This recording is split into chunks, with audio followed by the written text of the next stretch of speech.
আমি স্নেহা হালদার।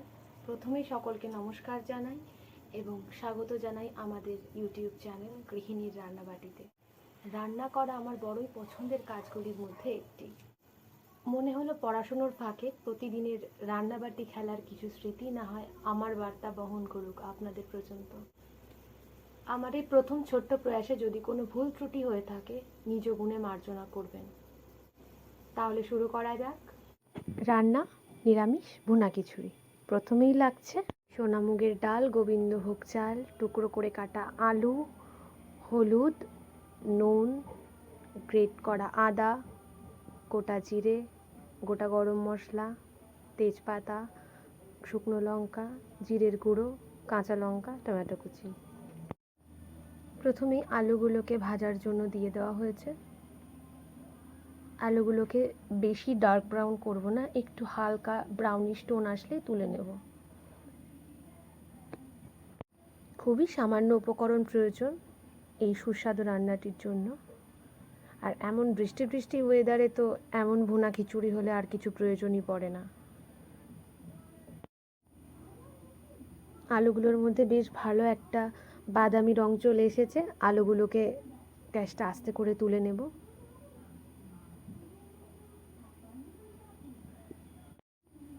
এই নিরামিষ দিনে একটা চিন্তা পড়ে যায় যে কী রাঁধবো। তার মধ্যে পড়াশুনো থাকে, বেরোনো থাকে, এই সব কিছু মিলিয়ে তালে হলে এমন যদি একটা চটপট একটা ডিশ হয়ে যায় তো খুব সুবিধে হয়। ভাজা আলুগুলোকে তুলে নিয়ে অবশিষ্ট তেলেই একে একে গোটা মশলাগুলোকে ফোড়ন দিয়ে দিতে হবে। প্রথমেই দিয়ে দেব তেজপাতা। তেজপাতাগুলোকে একটু টুকরো করে কেটে নিলে আমার মনে হয় টেস্টটা ভালো এনহ্যান্স হয়। তো তেজপাতাটা একটু টুকরো করে কেটে নিয়ে দিয়ে দিলাম। এবার দিচ্ছি গোটা শুকনো লঙ্কা, গোটা জিরে। গোটা জিরেটা যে কোনো নিরামিষ রান্নাতেই ভালো যায়, যে কোনো। আর দিয়ে দিচ্ছি গোটা গরম মশলা, যার মধ্যে এলাচ, দারচিনি আর লবঙ্গ আছে। বেশি কিছু দিইনি, কারণ অল্প মশলাতেই রান্নাটার টেস্ট বেশি ভালো হয়, কারণ প্রত্যেকটা মশলার ফ্লেভারটা প্রপারলি পাওয়া যায়। তো এবার একে একে গুঁড়ো গরম মশলাগুলো দিয়ে দেব। তো মাঝের একটা ক্লিপ মিস হয়ে গেছে, কারণ প্রথম ভিডিও করছি তো বুঝতে পারিনি, ভিডিও চালু করতে গিয়েও দেখি যে চালু হয়নি। তো যাই হোক, এই জন্য টমেটো আর কাঁচা লঙ্কা কুচি দেওয়ার ভিডিওটা তুলতে পারিনি। তো ওগুলোকে দিয়ে একটু ভাজা ভাজা হলেই গুঁড়ো মশলাগুলো দিয়ে দিলাম। এবার একটুখানি কষিয়ে নিচ্ছি। কষানোর সময় গ্যাসের আঁচটা একটু মিডিয়াম রাখলে ভালো হয়। তবে আমার একটু তাড়াহুড়ো ছিল, কারণ পড়া আছে, তো সেই কারণে আমি যতটা তাড়াতাড়ি হয়ে যায়, আবার টিফিন পাঠাতে হবে। তো মশলাগুলো একটু ভাজা ভাজা হলে অল্প একটু জল দিয়ে দিলাম। আর আমি একটু কিপটে আছি, একটু হলেও ফেলবো কেন মশলা, তো ওই পাত্রটা ধুয়ে একটু জল দিলাম।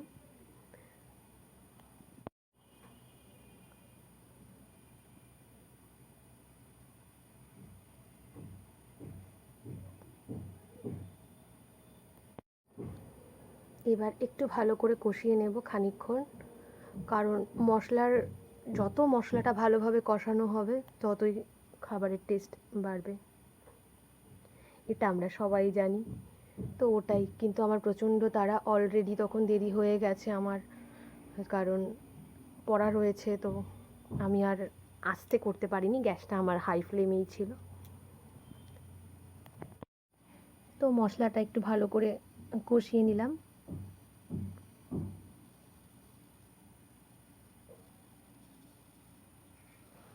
এবার যখন মশলা থেকে তেলটা উঠে আসবে তখনই আমাদেরকে একে একে ডাল, চাল এগুলোকে দিয়ে দিতে হবে। তো ভাজা আলুগুলো তো আগেই তুলে রেখে দিয়েছি। এবার আমি একটু কনফিউজড হয়ে যাচ্ছি যে চালটা আগে দেবো না ডালটা আগে দেবো। তারপরে মনে হলো যে না, গোবিন্দভোগ চালের একটা খুব সুন্দর ফ্লেভার আছে, তো আগে ডালটাই দিই। তো প্রথমে ডালটা দিয়ে দিলাম। আর ডালটা এই কারণেই দিলাম যে মুগ ডালটা একটু ভাজার প্রয়োজন আছে।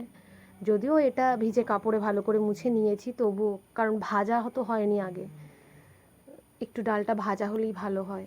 তো এই জন্য ডালটা আগে দিলাম। ডালটা একটু ভাজা অপেক্ষায় আছি। তো ডালটা ভালোভাবে ভাজা হয়ে যাবে, তারপরেই চালটা দেব। ডালটা ভাজা হয়ে গেছে তখনই বোঝা যাবে, যখন ডালটা থেকে একটা মুগ ডালের একটা সুন্দর একটা গন্ধ ছাড়বে, তখনই বোঝা যাবে ডালটা ভাজা হয়েছে। এবং চালটা আমি দুভাগে অ্যাড করছি, যাতে চালটা ভালোভাবে মিশিয়ে নিতে পারি।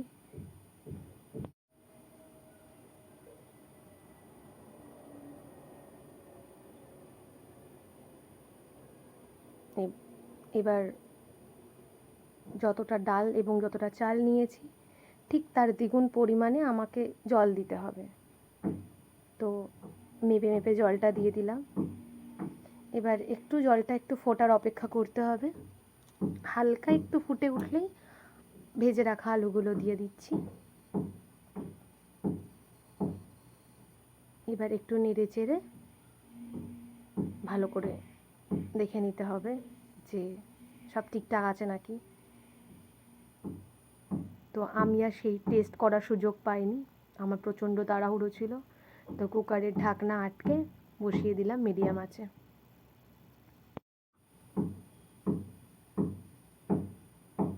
তো এটা তো পরেও করতে হবে, আগেও করতে হবে, তাই সাফ সাফাইগুলো একবারে করেই নিচ্ছি।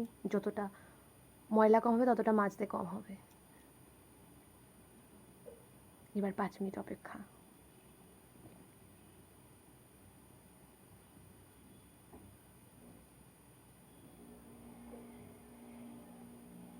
পরে সিটি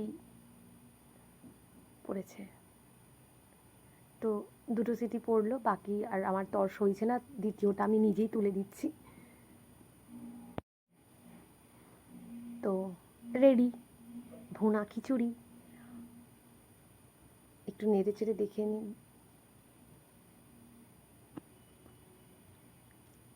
ওটাতে হচ্ছিল না, কাঠের হাতা তো, ওটাতে এঁটে যাচ্ছিল।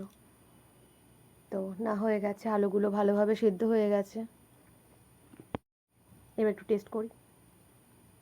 ঠিকই আছে মনে হলো, তাই আমার আর কিছু প্রয়োজন পড়েনি দেওয়ার জন্য। সবই, আর আমরা চিনিটা প্রচণ্ড কমই খাই, আমরা গুড়টা বেশি ইউজ করি, বাট আমার ইচ্ছে হলো না আর দেওয়ার। তো একটু ঘি দিয়ে দিলাম।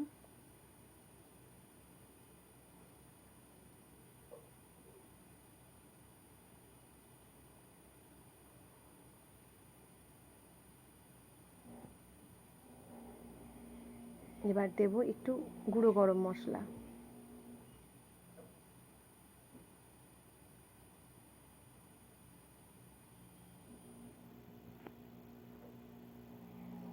আর একটু কুচনো ধনেপাতা। ধনেপাতাটা এমনই একটা ফ্লেভার দেয়, মানে সব রান্নার সাথে চলে যায়, জানি না কেন। ওর একটা এমনই গুণ আছে, ও প্রত্যেকটা রান্নার সাথে ও বেশ খাপ খাইয়ে নেয়। কাশ এরকম খাপ যদি আমরা আমাদের লাইফে খাওয়াতে পারতাম, বাট কী করবো, হিংসে করে লাভ নেই। তো একটু নেড়ে চেড়ে এটাকে একটু ঢাকা দিয়ে রাখতে হবে, যাতে ভালো মতো প্রত্যেকটার ফ্লেভার নিজেদের মধ্যে মিলিয়ে মিশিয়ে একটু খেজুরে আলাপ করতে পারে আর কি। রেডি।